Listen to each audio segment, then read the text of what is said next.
Билсеңиз керек, айрым космонавтиканын баатырлары аталган адамдар сиздин идеяларыңызды жактырышпады. Нил Армстронг, Юджин Сёрнан сиз аткарууга умтулуп жаткан космикалык учууларга каршы болуп жатышат. Мен бул тууралуу сиздин оюңузду билгим келип турат. Бул нерсени карап туруу мага абдан оор болду. Себеби бул адамдар алар менин баатырларым. Андыктан бул көрүнүш мен үчүн абдан оор. Мен алардын биздин канчалык катуу иштеп жатканыбызды келип көрүүсүн каалайт элем. Сизди бул багытта шыктандырган алар болчу да, ошондой эмеспи? Ооба. Жана сиз жака алар тараптан таш ыргытылуусун көрүү бул өтө оор. Сиздин оюңузча алар сиздин аракеттериңизди качандыр моюнга алышабы? Моюнга алышат деп үмүттөнөм. Сиз баарынан баш тартууну ойлогонсузбу? Эч качан. А эмнеге? Мен эч качан багынбайм. Өлүм келгиче же мүмкүнчүлүктөрүм толук чектелип калмайынча эч качан багынбайм.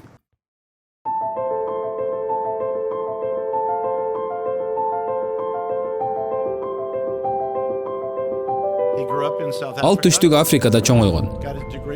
Уортондо аяктаган. Калифорнияга келген. Компания негиздеген. Компаниялар менен бирикти. Кээ бириңиздер азыркы учурда да колдонуп келе жаткан PayPal деген компаниясын саткан. Андан соң ал Tesla Motors, SpaceX компанияларынын башкы директору болду. Мен билем, анын көптөгөн гениалдуу идеялары бар. Жана бүгүн анын биз менен бирге болуусу биз үчүн чоң сыймык. Мистер Илон Маск.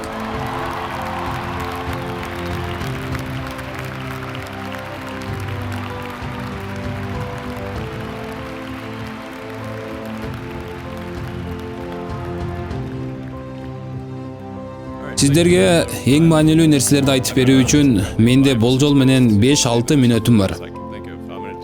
Мага айта турчу сөздөрүмдү 3 пунктка чейин кыскартууну айтышты эле. Бирок мен оюмча 4 пункт болот окшойт. Мүмкүн сиздер мен айта турчу нерселерди мурда уккан чыгарсыздар. Бирок мен дагы бир жолу бул маанилүү нерселерди сиздерге эстетким келип турат. Биринчиден, сиздер канчалык ийгиликтүү болгоңуздар келип жатат. Өзгөчө, эгер сиз өзүңүздүн жумушуңузду ачайын деп жатсаңыз, сиздер өтө көп иштешиңиздер керек. Өтө көп иштеш керек дегенди кандай түшүнөбүз? Биз агам экөөбүз өзүбүздүн алгачкы компаниябызды негиздеп жатканыбызда батир алгандын ордуна анча чоң эмес офис алганбыз жана ошол жерде бардык убактыбызды өткөрчүбүз. Экөөбүзгө болгону бир гана компьютер сатып ала алганбыз. Ошон үчүн да агам күндүз иштеген, а мен түнү менен код жазуу менен алектенчүмүн. Ар күнү, ар дайым. Демек, сиздер да абдан көп иштешиңиздер керек. Жашооңуздардагы ар бир саатыңыздар өтө маанилүү болуп эсептелет. Өзгөчө өз жумушуңуз менен алектенгиңиз келсе, андан да көп иштешиңиз керек болот. Бул жөнөкөй математика.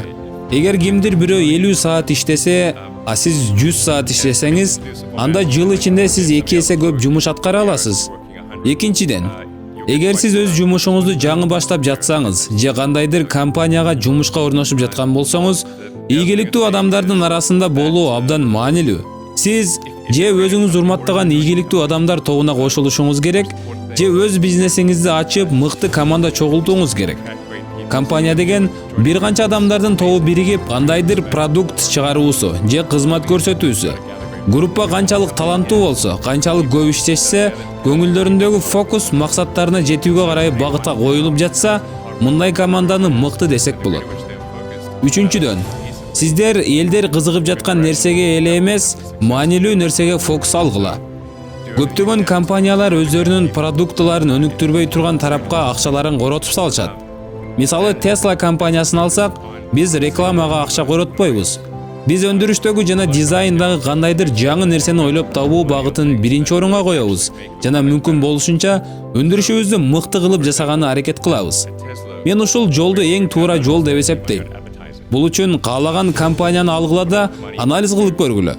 Алардын кылган аракеттери алардын өндүрүп жаткан продуктусун жана сервисин мыкты жакка өзгөртүп жатабы? Эгер андай эмес болсо, анда кылынган аракеттерден баш тартуу зарыл. Жана акыркысы, тренд болуп жаткан нерселерге алданбагыла. Мен бул тууралуу бир аз мурда айтканмын. Суроонун жообун туура табуу үчүн суроолорго физиканын жана анын негизги принциптери менен караш керек. Аналогия боюнча теорияларды түзгөндөн көрө аны эң баштапкы фундаменталдык маанилерине чейин бөлүп карап чыгуу керек. Жана ушул маанилерге таянып теория түзсөңүздөр болот. Чынында эле бул мааниге ээби же башкалар кылып жаткан эле жумушпу деген суроого жооп берүү үчүн бул ыкма абдан мыкты болуп эсептелет. Мындай ыкма менен ойлонуу оңой эмес жана бардык эле нерселерде мындай кылууда туура болбой калат. Бул үчүн сизден көп аракет талап кылынат. Бирок сиз кандайдыр жаңы нерсени жасоону каалап жатсаңыз, бул ойлордун мыкты багыты. Ойлонуунун мындай тибин физиктер кадимки жашоого каршы келген маселелерди чечүүдө ойлоп табышкан. Мисалы кванттык механика. Бул эң ишке ашкан метод. Жана акыркы мен айта турчу нерсе азыр тобокел кылууга эң мыкты учур. Сиздердин балаңыздар жок. Ар түрдүү милдеттенмеңиздер жок. Бирок жашыңыз канчалык улгайган сайын сизде ошончо көп милдеттер пайда боло баштайт. Жана качан сиз үй бүлө курганыңызда сиз өзүңүз үчүн эле тобокел кылбастан, алар үчүн да тобокел кылууңузга туура келет. Мына ошондо аткарса боло турган эле иштерди да аткаруу абдан кыйынга турат. Ошондуктан азыр сиздерде милдеттенмеңиздер өсө элек эң мыкты учур. Андыктан тобокел кылуудан коркпоңуздар жана кандайдыр тайманбас ишти баштаңыздар. Сиздер өкүнбөйсүздөр. Чоң рахмат.